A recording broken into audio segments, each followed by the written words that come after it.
નમસ્કાર દર્શક મિત્રો, રૂપાલાના વિવાદને લઈને ક્ષત્રિય સમાજની એક મિટિંગ મળી હતી, જેમાં આંદોલન પાર્ટ 2ની શરૂઆત કરવામાં આવશે તેવું કહેવામાં આવ્યું હતું અને ભારતીય જનતા પાર્ટીના ઉમેદવાર અને ભારતીય જનતા પાર્ટીના કાર્યક્રમનો બહિષ્કાર કરવામાં આવશે અને તેનો વિરોધ કરવામાં આવશે।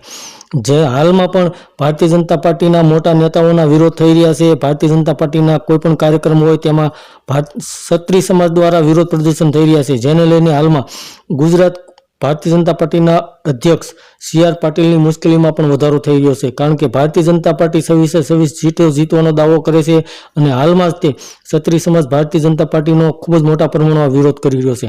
અને બીજા સમાચાર એ મળી રહ્યા છે કે અલ્પેશ કથિરિયાએ આમ આદમી પાર્ટીમાંથી રાજીનામું આપી દીધું છે અને તેને એવું જણાવ્યું છે કે હું હવે સમાજ સેવા કરવા માગું છું, પાટીદાર સમાજની સેવા કરવા માગું છું અને ઉમિયાધામની સેવા કરવા માગું છું। તો હાલમાં પણ તો શું રૂપાલાને કારણે ભારતીય જનતા પાર્ટીને હારનો સામનો કરવો પડી શકે તેવું છે। રૂપાલાનો વિવાદ એટલો વધી રહ્યો છે કે ભારતીય જનતા પાર્ટીને ગુજરાતની અંદર 26 સીટ જીતવાનો જે દાવો કરે છે તેમાં મુશ્કેલી થઈ પડે એમ છે। તો હાલમાં તો રૂપાલા વિવાદને લઈને સી.આર. પાટીલ અને ગુજરાતના ભારતીય જનતા પાર્ટીના મોટા નેતાઓ પણ મૂંઝવણમાં મુકાઈ ગયા હોય તેવું દેખાઈ રહ્યું છે। ધન્યવાદ દર્શક મિત્રો।